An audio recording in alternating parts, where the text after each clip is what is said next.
Happy August. So let's start by talking about last month.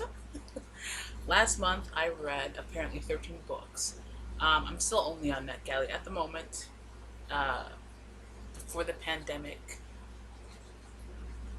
launched, pushed, created, incentivized, before lockdown or lockdown light, depending on the state in the U.S. at least you're in.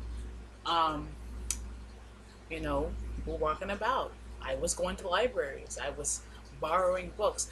I mean, I would have been borrowing books because my goal has been to get my NetGalley bookshelf to a smaller and more manageable number. But I probably would have been borrowing books.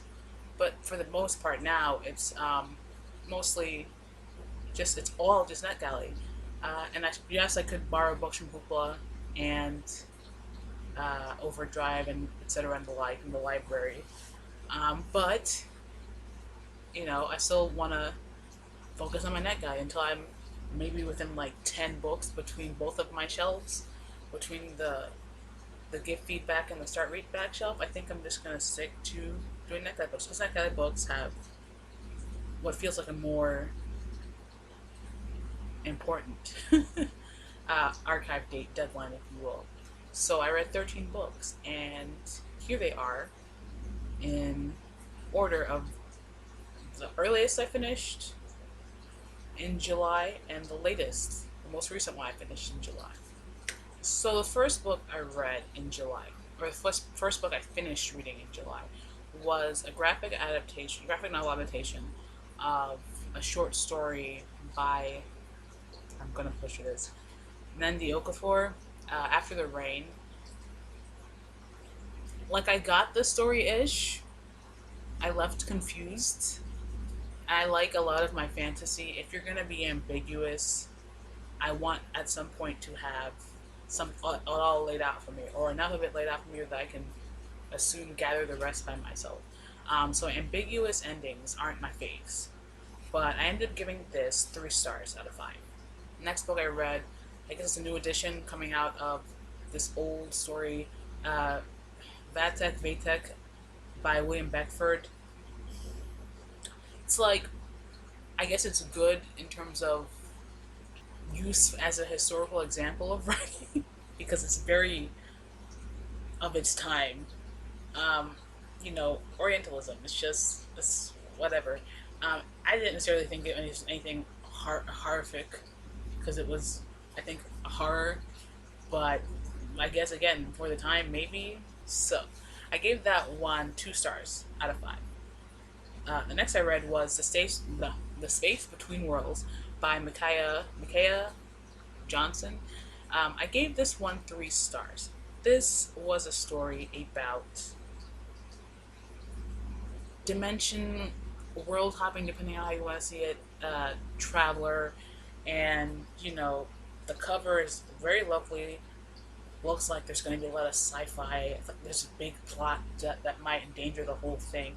Ended up being very human drama, a little sci-fi, and then it was just like one relationship the protagonist had felt forced to me.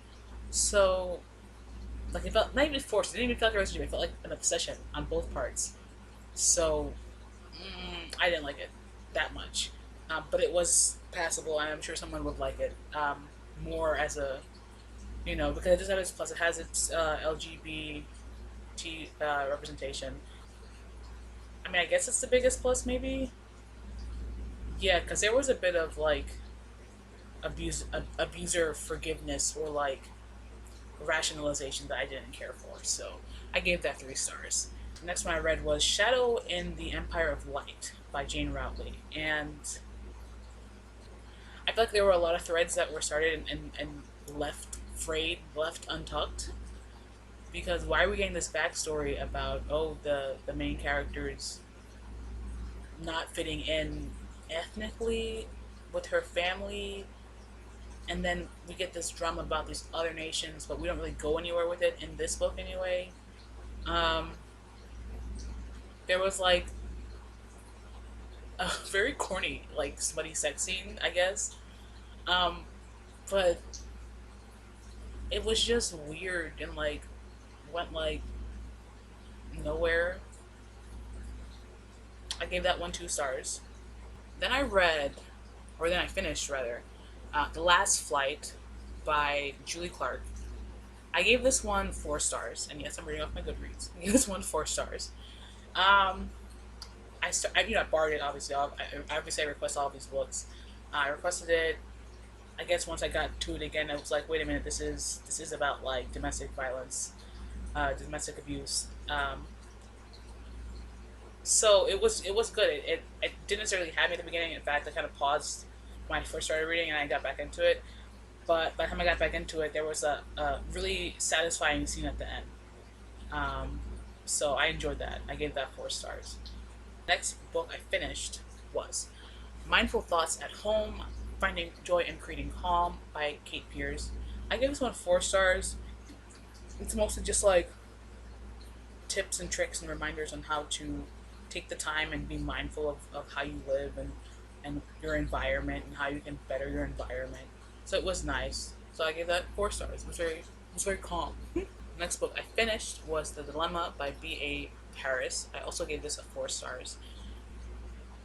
It's just mess, I guess I love a good mess because if everyone would have just stopped lying, if if everyone would just stop lying, and I don't know if it's just this British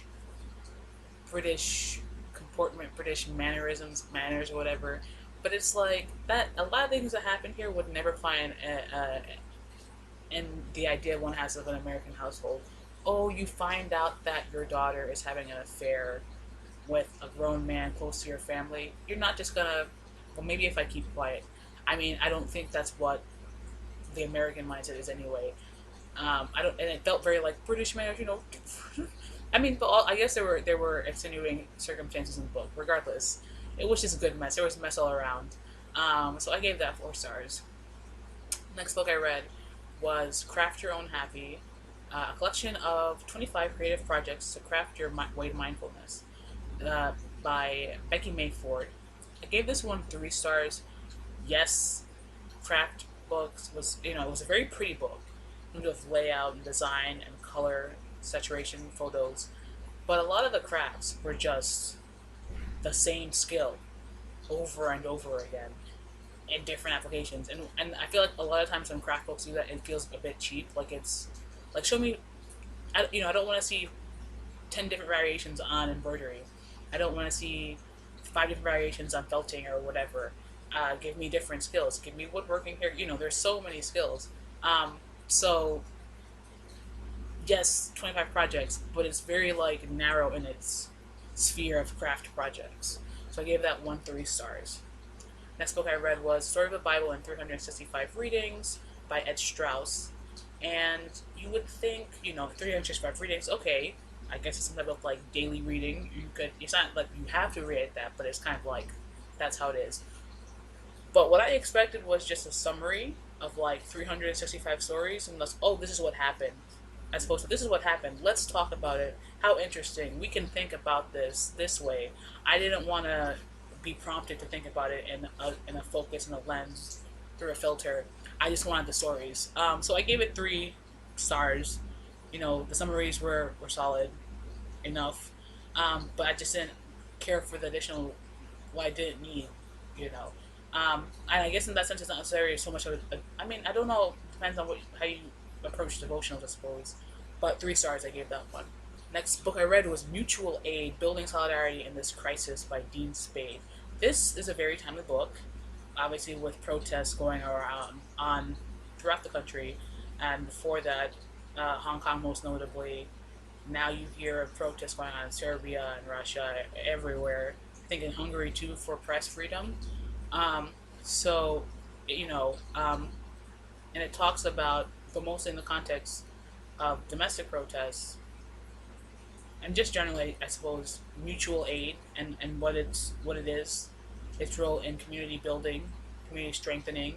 And it was good. I felt like, I didn't really know that term mutual aid before, but a lot of what it was in the context of this book ended up being, especially towards the end, like best practices when you're working in an organization or when you're working uh, in a movement trying to build solidarity, how to best work towards maintaining mutual aid so that it stays mutual aid and doesn't devolve into corporate funded, elite funded charity, etc., etc. So it was good. I think a lot of people should read it. It's a must read, but I gave it 4 stars.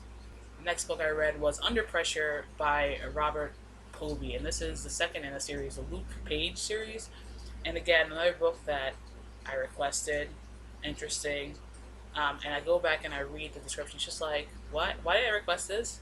But I read it. I'm like, okay, obviously there's something interesting in there. So I go back and I read it. Um, again, with the whole thing of protesting and the country, or a good portion of the country, re-examining of the youths, whatever, people everywhere, re-examining the role of police. It's like we live in a police state now.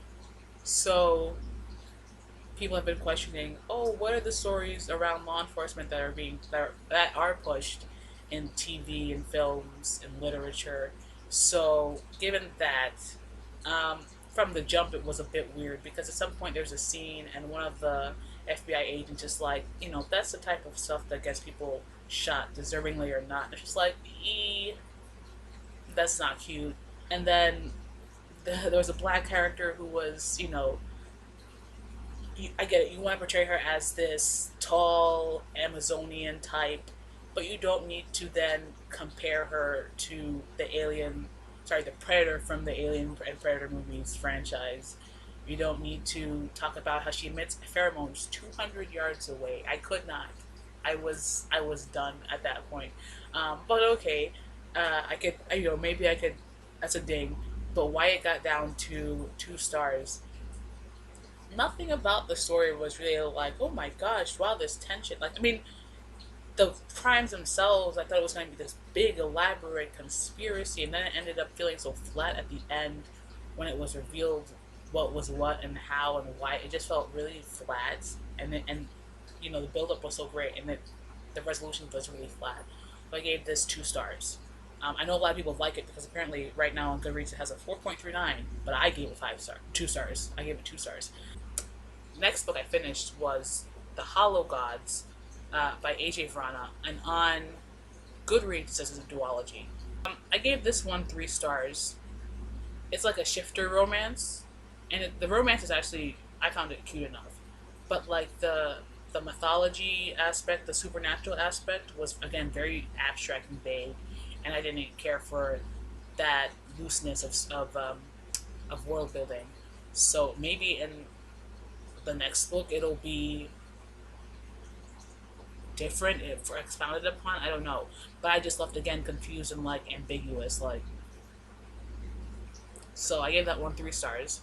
And then the last book I finished was a book I've been reading for months now. Apparently, I started reading this, oh my gosh, back in January, according to Goodreads.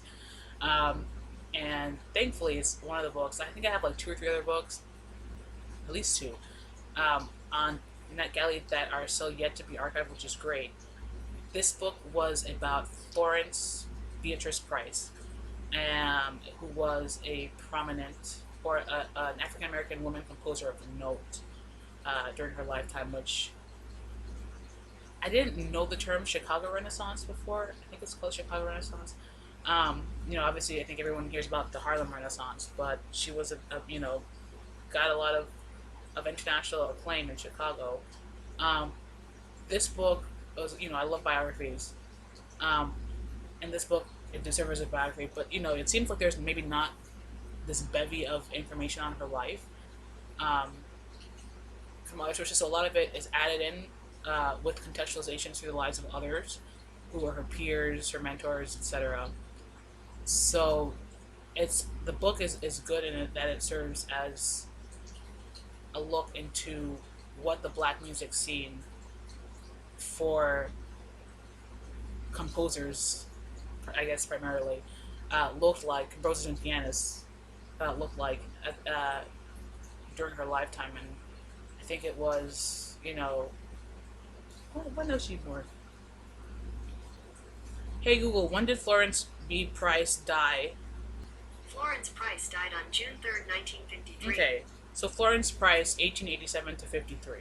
So, you get a lot of social, historical content, so it's really valuable. But again, in terms of like straight biography on just this one woman, it wasn't really all about her, so I gave it 4 stars. So definitely Mutual Aid and Heart of a Woman were probably some of the better ones I read in the month of July, but it was a solid month, July. So I'm looking forward to August. Yeah.